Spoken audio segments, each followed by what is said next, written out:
오늘 하나님의 말씀은 마태복음 11장 28절에서부터 30절까지입니다.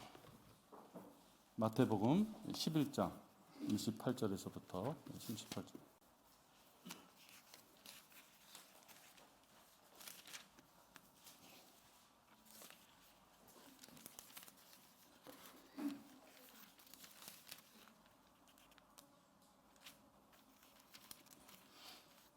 세 개 구절이죠. 28절 제가 봉독하겠습니다. 수고하고 무거운 짐진 자들아 다 내게로 오라. 그러면 내가 너에게 쉼을 주리라. 나는 마음이 온유하고 겸손하니 내 멍에를 메고 나에게서 배우라. 그리하면 너희가 너희 혼에 쉼을 얻으리라. 이는 내 멍에는 쉽고 내 짐은 가볍기 때문이라고 하시더라.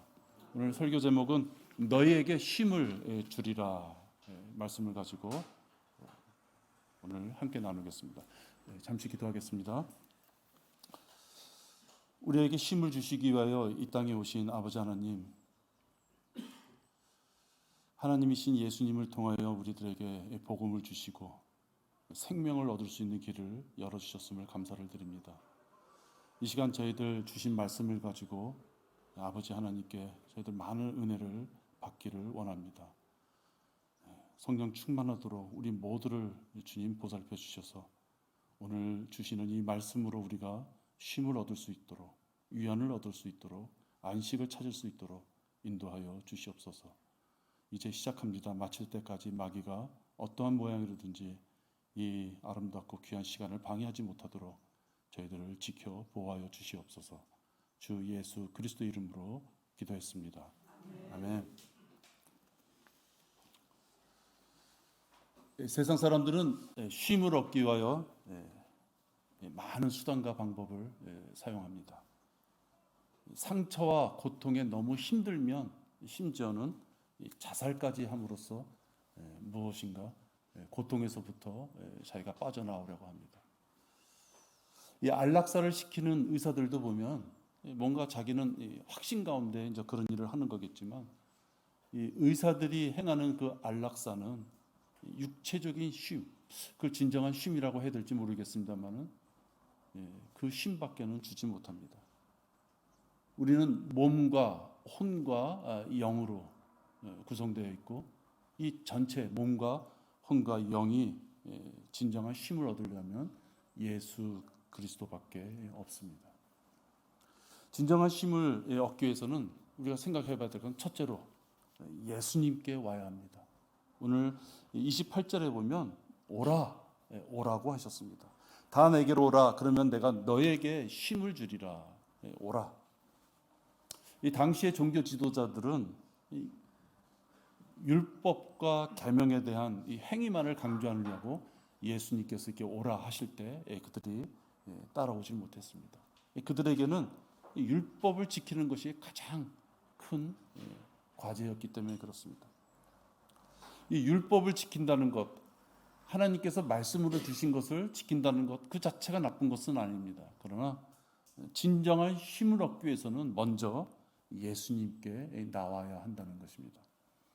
히브리의 세 청년이 뜨거운 용광로에서 그들이 쉼을 얻을 수 있었던 것, 구원을 받을 수 있었던 것, 그들의 믿음이었습니다. 우리는 모든 것을 이뤄놓으신 예수님을 따라만 가야 우리는 쉼을 얻을 수 있습니다. 근데 그것을 못하는 것이죠. 왜? 그것만 갖고는 왠지 시시하고 그것만 갖고는 왠지 안 될 것 같다라는 인위적인 종교심 때문에 그렇습니다. 술, 도박, 게임, 담배, 춤, 성적인 어떠한 욕구를 충족하는 그런 쾌락, 그런 것으로 위안을 찾으려고 한다는 것은 멸망의 길로, 저주, 징계, 지옥으로 가는 길입니다. 많은 사람들이 강남역이라든지 또 홍대 그런 역 앞에서 쉼과 위안을 찾으려고 하죠. 밤길을 헤맵니다.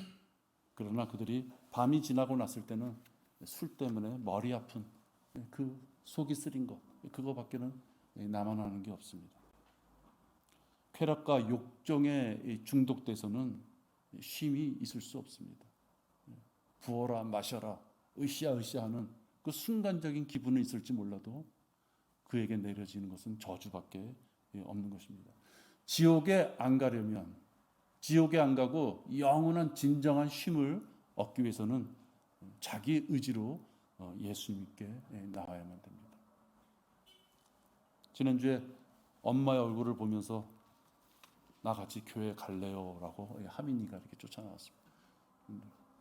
구원을 받느냐 안 받느냐 하는 것은 다른 데 있지 않습니다. 자기 의지가 어디에 있느냐. 다 내게로 오라고 하신 그 말씀에 따라서 예수님 앞에 자기가 걸어갈 것이냐, 이런저런 핑계를 대면서 결국은 예수님께 가지 못하는 것이냐, 거기에 선택의 결과가 달려 있습니다. 주님께서는 아무것도 요구하지 않으셨습니다. 수고하고 무거운 짐진 자들아 다 내게로 오라. 얼마나 이 문장이 간단합니까? 힘들어? 내게로 와. 그 말씀 아닙니까? 피곤해? 지쳤어? 내게로 오라. 값없이 주시겠다고 하시는 말씀입니다. 있는 그대로 그냥 오면 된다는 말씀입니다. 거룩하고 경건한 모습을 갖춰서 어디 가서 뭐 세례 받고 또 회원 등록하고 성경 공부 또 한 몇 년 하고 그래서 구원받는다 하지 않았습니다. 수고하고 짐이 너무 무거워서 지쳐 있을 때 그 모습 그대로 그냥 예수님께 나오면 구원을 받을 수 있는 것입니다. 오기 전에 무엇인가 사전에 준비를 철저히 하고 오라고 말씀하시지 않습니다. 그런데도 많은 사람들은 자기의 쉼을 얻기 위해 예수님께 오는 것이 아니라 엉뚱한 것을 찾습니다. 제일 많이 찾는 것이 마약이고 술집입니다. 여러분, 마약 하니까 별로 와닿지 않죠. 술집은 그래도 좀 와닿죠. 어디 가도 막 술이 막 있고. 여러분, 이 마약이 말이죠, 지금 보통 심각한 것이 아닙니다. 은밀히 사야 되는 것이 마약이 아니고, 음침한 곳에 가서 투약하는 것이 마약이 아니고, 얼마든지 살 수 있는 그런 곳이 우리 대한민국이 되었습니다. 간혹은 또 공부를 열심히 하는 사람이 있습니다. 출간되는 책마다 다 찾아보면서 공부를 통해서 쉼을 얻으려고 합니다. 무엇인가 지식을 많이 쌓으면 그 가운데 쉼이 있을 거라고 생각합니다. 우리 보통 일반 사람들은 잘 싸우지도 못합니다. 왜? 살기 바빠서, 그죠? 지쳐서 싸울 힘도 없어요. 대개 보면 싸우는 사람들이 누구냐? 지식층으로서 상류층이라고 하는 사람들, 돈도 좀 있고 여유도 있고 지식도 있고 사회적으로 많은 사람과 엮여 있는 인프라도 잘 갖춰진 사람들이 무언가 더 얻기 위해서 많이 싸웁니다. 오늘 박사라고 하는 사람들, 그 박사가 세상 지식의 어느 특정 분야에 대해서는 잘할지 몰라도 전반적인 부분에서 다 잘한다고 생각하면 안 됩니다. 근데 공부를 위해서 무엇인가 자기가 전력 투구를 하면 그 가운데서 얻을 게 있고 그 가운데 자기가 안식을 찾을 수 있다라고 달려가는 사람이 있습니다. 죽으라고 공부하는 사람들 있죠. 자격증 따기 위해서. 언제 쓸지도 모르는 그 자격증을 위해서 열심히 공부하는 사람도 있습니다. 또는 여행이나 취미 생활을 통해서 쉼을 얻으려고 하는 사람도 있습니다. 잠시나마의 위안은 될지 몰라도 여러분들 취미 생활 잘 여행 이런 거 한번 해보십시오. 갔다 오면 그 후유증들이 있어요. 그렇죠? 진실한 문제는 해결되지 않았는데 마치 잠시 착각을 일으키는 그런 삶을 삽니다. 또 가정의 어려운 문제들을 신부를 찾아가는 사람이 있습니다. 가정을 꾸려보지 않고 아내를 취해보지 않고 자식을 양육시켜보지 않고 집안의 생활비 걱정을 해보지 않고 그런 자를 찾아가서 신부한테 무슨 상담을 받습니까? 쉼을 얻기 위해서 세상 사람들이 미친 듯이 했던 그 일들이 결국은 짐이 되어 돌아오는 경우가 많이 있는 것입니다. 열심히 50km, 60km, 70km, 80km 달려갔지만 인생의 마지막 부분에 왔을 때는 허탈해지는 것입니다. 다 허튼 짓인 것입니다. 이 세상에 어떠한 종교 지도자가 나에게 오면 쉼이 있다고 얘기를 합니까? 그런 종교 지도자들 없습니다. 나에게 오면 쉼이 있는 것이 아니라 내가 가르쳐 주는 대로 이것저것 잘 따라하면 쉼이 있다고 그런 표현들은 그가 하죠. 그래서 많은 사람들을 행위에 아주 몰입하게 만듭니다. 예수님은 그 어느 조건도 걸지 않으셨어요. 누구든지 다 쉼을 위해서 예수님께 오면 그에게 쉼을 주겠다고 말씀하십니다.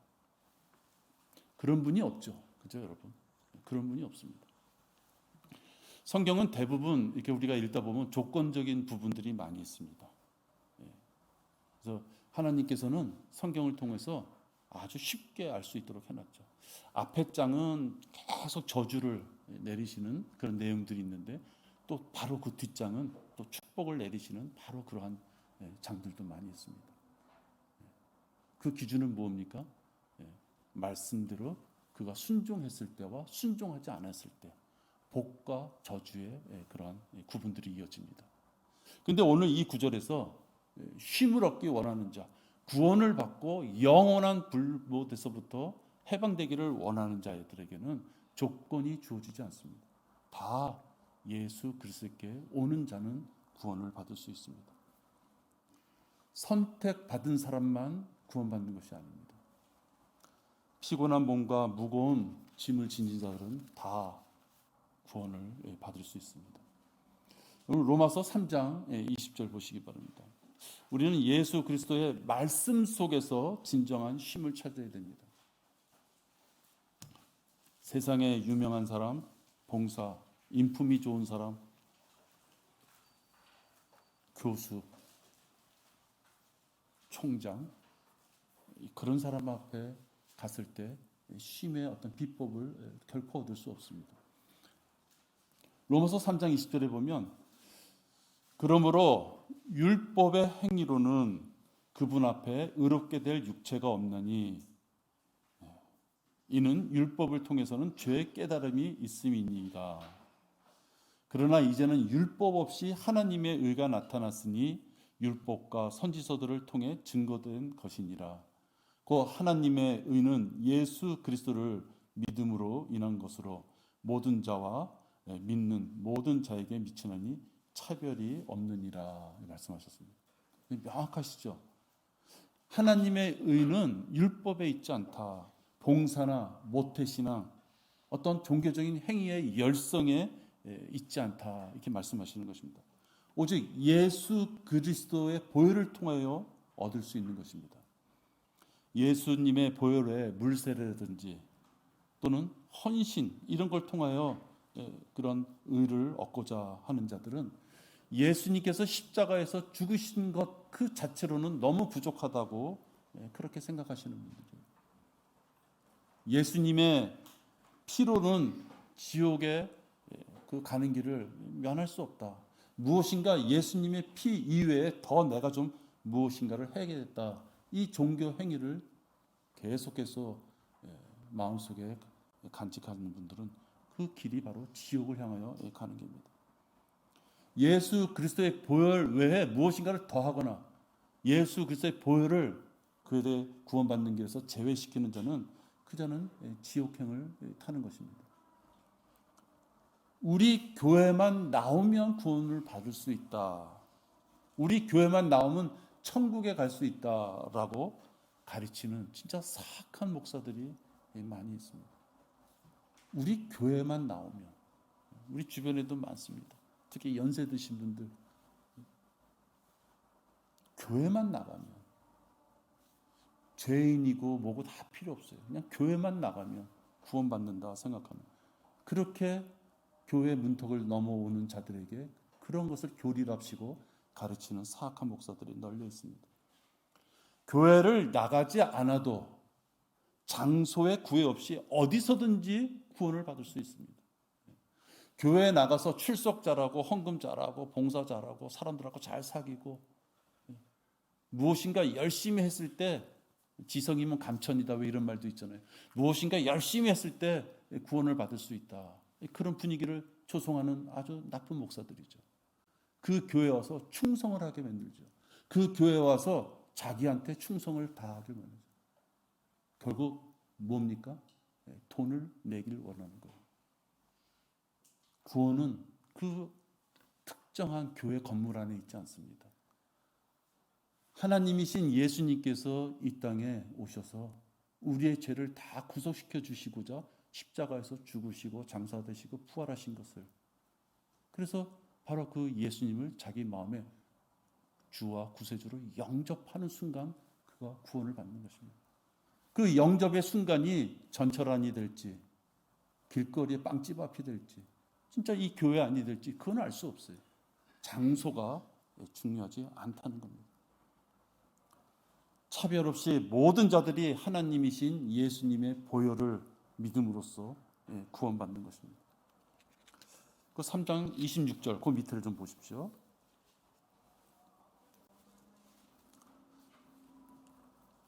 곧 이때에 자기 의를 선포하심은 자신도 의롭게 되시고 또한 예수를 믿는 자도 의롭다 하려 하심이니라.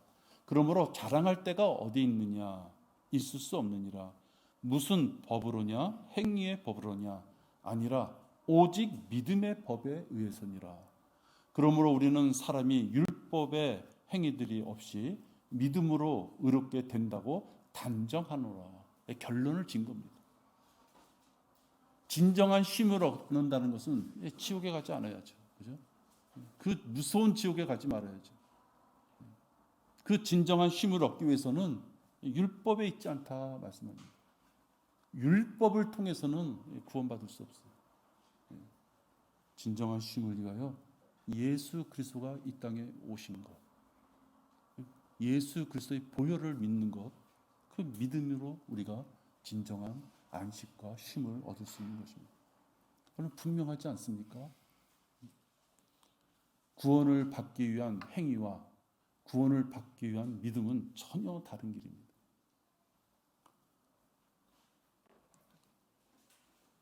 혹시 주변의 목사들 중에 예수님도 믿고 그리고 교회 와서 건축 헌금도 좀 내고 교회 와서 교회 양로원 짓는데도 돈 좀 내고 교회 와서 청소도 좀 열심히 하고 주방에 들어가서 좀 노력 봉사도 하고 신방 다닐 때마다 우르르 쫓아다녀야만 되고 그럴 걸 잘하면 구원받는다라는 만약에 그런 목사들이 있다면 그 목사는 진짜 자기 배를 불리기 위한 사탄의 종입니다. 목사도 아니죠. 목사라는 탈을 쓰고 수많은 사람을 지옥으로 이끄는 그런 목사가 있다면 그건 여러분 그건 목사라고 할 수도 없어요. 그건 쓰레기예요. 쓰레기. 그가 자기 사비로 얼마나 많은 대학생들을 학비를 대주는지, 얼마나 불쌍한 사람들을 갖다가 끼니를 채워주면서 돕는지, 그가 얼마나 많은 병원을 찾아다니면서 많은 사람들 앞에 위안을 주는지는 모르겠지만 그 자의 입을 통해서 어떤 행위로 인해 가지고 구원의 길이 있는 것처럼 많은 사람한테 얘기하고 있다면 그 자는 여러분 쓰레기인 것이에요. 많은 부분이 훌륭해도 많은 부분이 사람들이 눈으로 보기에는 참으로 존경스러울 만한 일을 한다 할지라도 하나님의 교리 최종 권위에 맞춘 말씀의 권위에서 그를 비교해 봤을 때 하나님 말씀하고 전혀 다른 것을 가르쳐 준다면 그는 사악한 마귀의 종인 것입니다. 여러분들이 상종하면 안 되는 사악한 종인 것입니다. 여러분 생각해 보십시오. 죄인이 자기 손에 이미 더러운 것이 묻었는데 그 더러운 것 묻은 손으로 자기 얼굴을 아무리 깨끗하게 닦으려고 해보니 그게 깨끗해집니까? 죄인이 아무리 노력한들 그 마음속과 손에 이미 죄가 더덕더덕 붙었는데 그 죄인이 뭘 좀 어떻게 했다고 해서 하나님이 야, 너 진짜 죄가 없어졌구나, 깨끗해졌구나, 그를 구원하겠습니까? 행위를 통하여 구원받는다 하는 것은 그 자체가 논리적으로 맞지 않는 것입니다.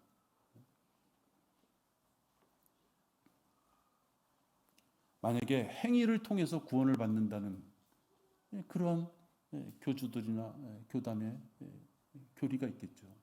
그 기준은 누가 정합니까?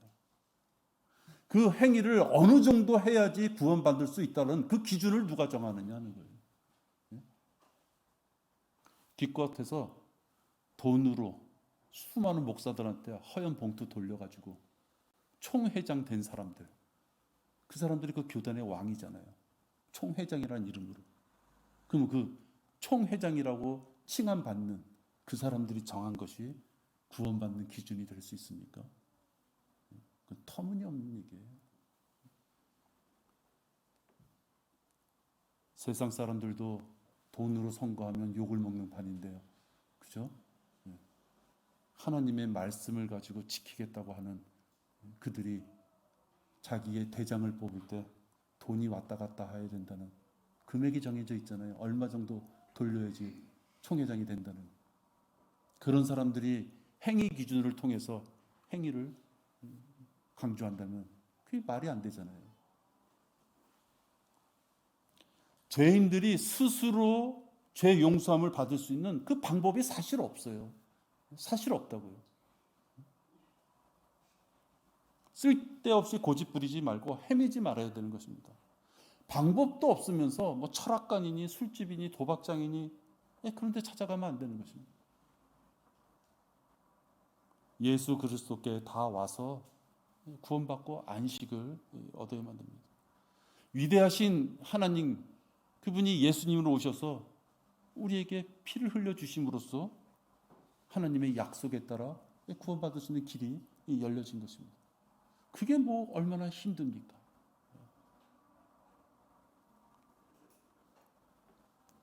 여러분, 근데 중요하게 하나 생각할 것은 구원받는다고 다 끝나는 것이 아니구나라는 것을 알게 됩니다. 여기 보면 오늘 여러분 본문 보십시오. 28절에 보면요. 수고하고 무거운 짐짐자들아 다 내게로 오라. 그러면 내가 너에게 쉼을 주리라. 죄악에 빠져서 죄의 짐에 눌려서 허덕이는 자들은 다 내게로 오라. 쉼을 주리라. 구원을 주리라. 근데 그 다음 구절을 보면요. 거기서 28절에서 다 끝나는 것이 아닌 것을 알 수가 있어요. 나는 마음이 온유하고 겸손하니 내 멍에를 메고 나에게서 배우라. 그리하면 너희가 너희 혼의 쉼을 얻으리라. 말합니다. 28절에서 다 끝난 줄 알았더니 예수님께서는 내 멍에를 메고 십자가를 지고 나에게서 배우라. 우리가 예수님을 지금 눈앞에 이렇게 뵐 수가 없죠. 초림 당시에 한 30년의 역사가, 인류 역사 동안 한 30년 동안은 예수님의 모습을 봤었죠. 그죠? 말이 30년이지 실질적으로 공생의 기간을 따져보면 몇 년 안 되는 거죠. 지금 우리는 예수님을 눈앞에서 볼 수 없습니다. 근데 여기 말씀에는 나에게서 배우라 이렇게 말씀합니다. 하나님의 말씀을 우리가 배우고 그 안에서 쉼을 얻을 수 있다는 것을 알게 해줍니다. 구원은 받아서 분명히 지옥에 안 가는 너무나도 큰 쉼은 얻었지만 험난한 세상살이 가운데서 실제적으로 삶 속에서 쉼을 얻지 못하는 경우가 많이 있다는 것을 예수님은 아십니다. 너무 고단해서 잠이 오고 너무 고단해서 운전할 때도 꼬뻑꼬뻑 졸며 운전하고 많은 사람들이 너무 고단해서 일할 때 기계 속으로 장갑이 빨려 들어가고 손가락에 빨려 들어가도 비춰 빼지 못해서 많은 상해를 입는 것을 저도 직장생활하면서 이렇게 봤습니다. 꾸벅꾸벅 졸면서도 그 자리를 떠날 수 없기에 일을 하다가 그런 어려움을 당하는 것이죠. 실질적으로 구원은 받았지만 삶 속에서의 고난이 있을 때 우리는 이 구절을 잘 살펴봐야 되는 것입니다. 구원받은 이후 하나님과의 관계에서 평안이 깨졌다면, 그래서 내 삶에 쉼이 없다면 오늘 말씀한 대로 내 멍에를 지고 나에게서 배우라 하는 이 말씀을 잘 상고해 봐야 됩니다.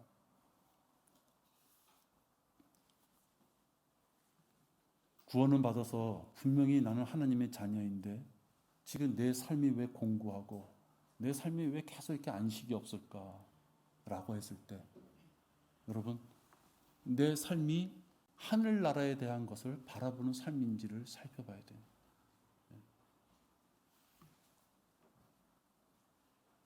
세상 것에 너무 엄들고 힘들고 괴로워서 전력 투구를 다하면서 허덕이며 살아가지만, 오늘 이 29절의 말씀에 의하면 온유하고 겸손한 그분 앞에 우리가 배워야 될 것이 있다라고 말씀하는 거예요.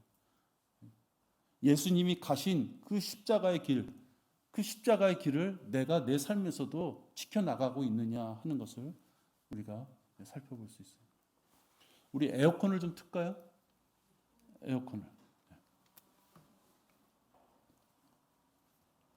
자기 십자가를 지느냐, 아닌 세상 사람들하고 똑같이 죄의 멍에를 그냥 지고 가느냐, 그 선택하는 것이 무엇이냐에 따라서 진정한 쉼이 있느냐 없느냐가 달려 있습니다. 마귀가 주는 이 죄의 멍에는 너무 무거운 것이에요. 왜?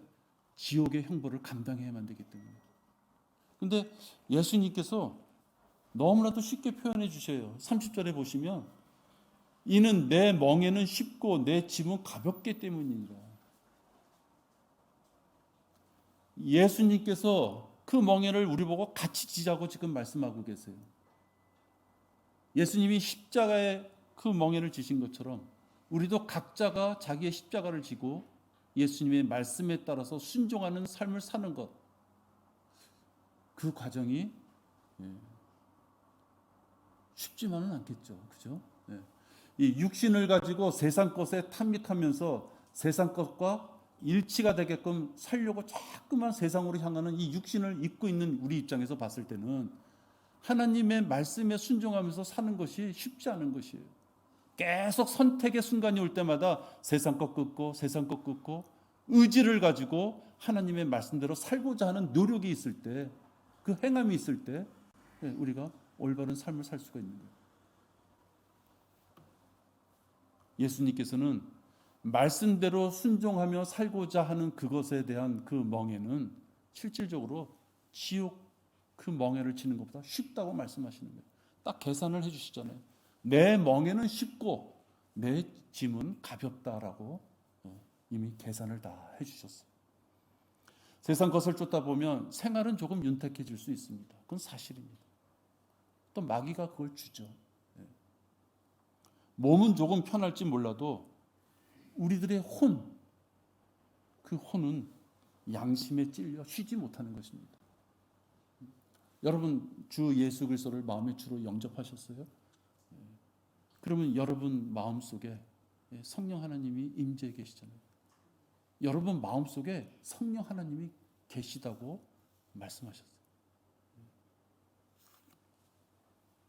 여러분이 입으로 내뱉지 않아도 여러분의 생각을 이미 여러분 마음에 내재하신 그 성령 하나님께서 여러분의 심중을 다 알고 계신다 하시는 것입니다.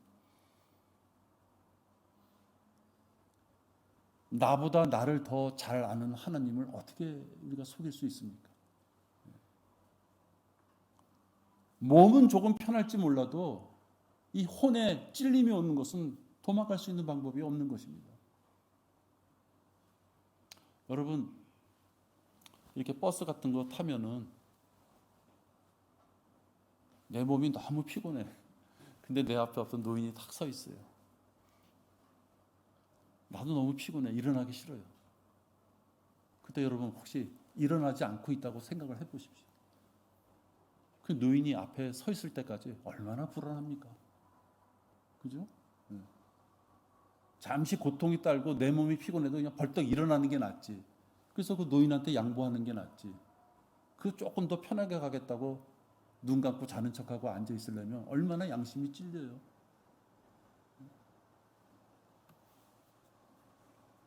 바로 그런 것입니다. 구원받은 우리들이 하늘나라에 대한 그 생각을 자기 마음속에 품지 못하고 내 삶 24시간을 열심히 산다고 하면서 하늘나라에 대한 생각을, 비중을 내 마음속에 두지 못한다면 너무 그 쉼을 가질 수도 없고 그 찔림에 너무 아파할 수밖에 없는 것입니다. 열심히 살지 말라는 것이 아닙니다. 열심히 살아야죠. 그런데 우리 안에 임재하시는 성령 하나님께서 인도하시는 것에 따라 반응할 줄도 알면서 생활해야 된다 하는 것입니다. 열심히 사는 것을 왜 나쁘다고 합니까? 열심히 사는 생활 중에서 성령 하나님이 나에게 주시는 그때마다 그 인도하심에 자기가 반응할 줄 안다는 건 어떤 뜻이에요? 인도하심을 알았어요. 느꼈어요. 그 반응이 아니죠. 알았으면 순종하라는 것입니다. 순종하지 않는 반응은 사실은 느끼지 못하는 거랑 똑같아요. 결국 자기가 거부한 것이지 않습니까? 인도하심에 민감하게 반응할 줄 아는 그런 성도가 자신의 능력과 또 지혜와 물질을 하나님의 사역에 내놓을 수 있는 것입니다. 통장에, 창고에 잔뜩 쌓아놓으면 뭘 하겠습니까, 여러분? 오늘 밤에 부르시면 그것이 다 누구의 것이 되겠습니까? 우리 말씀에도 있지 않습니까? 현명해져야만 되는 것입니다. 잠깐 내 손, 내 주머니에, 내 통장에 잠깐 내 것인 것처럼 있지만 그 잠깐 있는 내 것 때문에 하나님의 말씀에 반응할 줄 아는 그런 삶을 포기한다면 너무나도 계산이 나오지 않는 것입니다.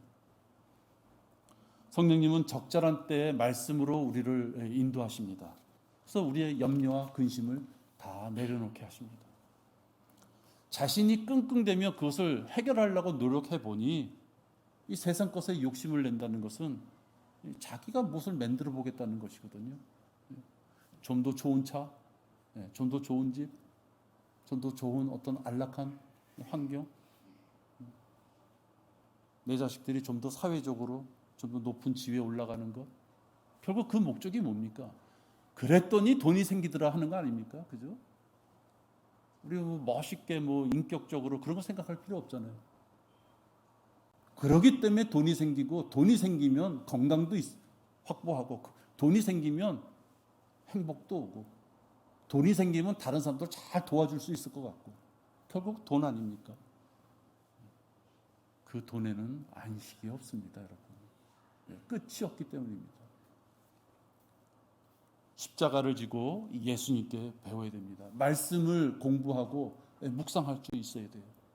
그래야지 구원받고 난 이후에 삶 속에서 자기의 삶의 고난과 고통과 어려움이 왔을 때 쉼을 얻을 수 있는 거예요. 그럼 빌립보서 4장 9절을 이렇게 보시기 바랍니다. 빌립보서 4장 9절입니다.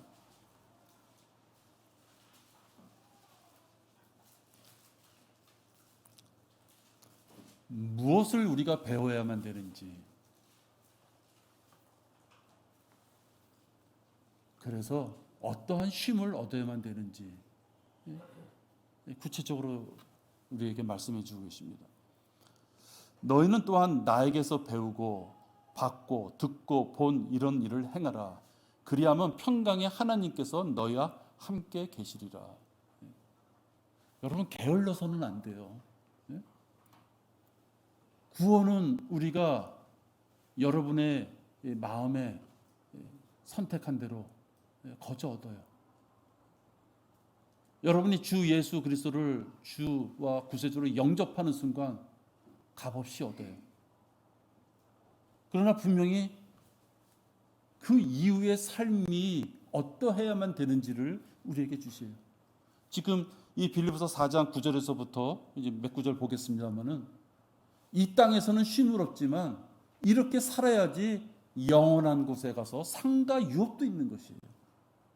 영원한 쉼을 주기 위하여 이 말씀들이 필요한 것이에요. 보세요. 내가 궁핍함으로 말하는 것이 아니니 이는 내가 어떤 처지에서도 스스로 만족함을 배웠기 때문이라.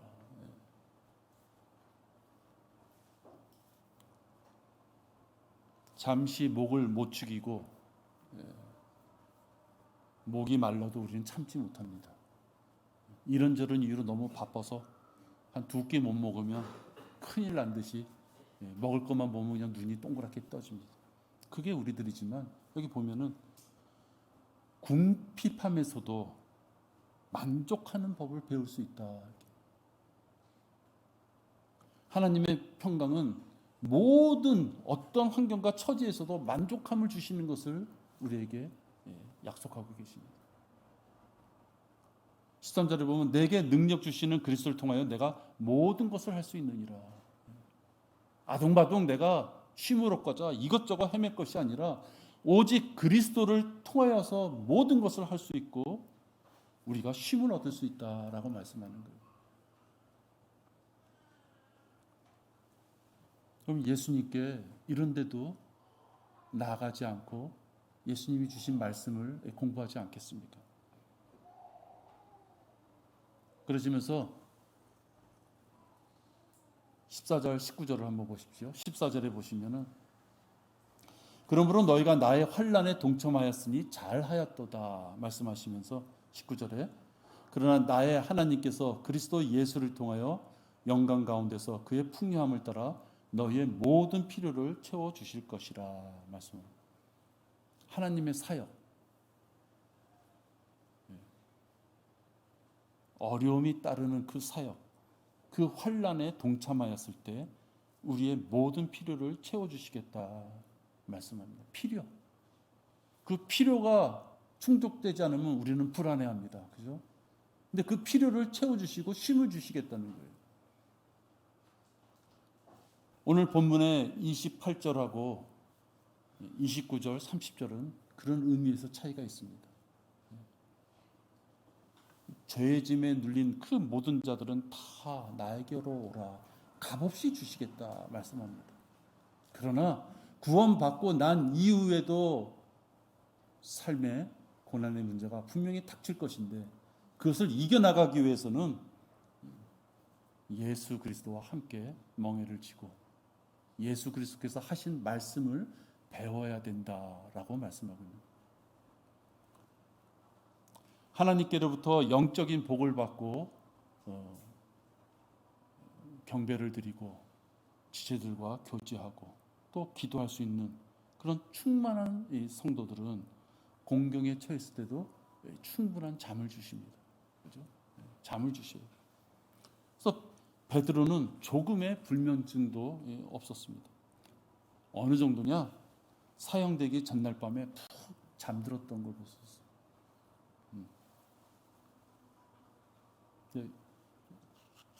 예배 시간에 잠들면 안 됩니다. 충분한 휴식은 좋은데 때와 장소를 가려서 충분한 휴식을 취해야 됩니다. 마지막으로 시편 4편 7절과 8절 보겠습니다. 우리의 쉼은 어떤 교황이나 교단 또 경건해 보이는 어떤 행위를 통해서 얻을 수 있는 것이 아닙니다. 시편 4편 7절과 8절입니다.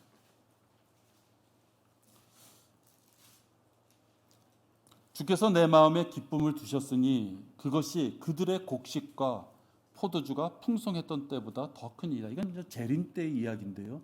이제 우리가 영적으로 좀 받아들이려고 하는 것이죠. 의미를 받아들이려고 합니다. 주께서 내 마음에 기쁨을 두셨으니 그것이 그들의 곡식과 포도주가 풍성했던 때보다 더 큰 일이다. 주님께서 기쁨을 주셨는데 먹을 거, 그까짓 거 먹을 거 그거 풍성했을 때보다 더 크다라고 얘기하십니다. 내가 불안과 초조, 떨림, 안절부절 하는데 무슨 기쁨이 있겠습니까? 하나님께서 우리에게 기쁨을 주셨다는 것은 그에게 쉼을 주신 것이에요. 위안을 주시고 안식을 주신 것이에요. 그런데 뭐라 그럽니까? 곡식과 포도주, 이 세상에서 얻을 수 있는 것보다 하나님이 주신 것이 더 크다라고 말씀합니다. 8절에 내가 평안 가운데 눕기도 하고 자기도 하리니 이는 주여 주만이 나를 안전한 가운데 거하게 하심이니이다. 여러분 이 말이 얼마나 사모됩니까? 얼마나 우리가 더 많은 것을 좀 얻고 더 많은 것을 가져서 어떻게 보면 좀 이렇게 잘 살아보려고 노력합니까?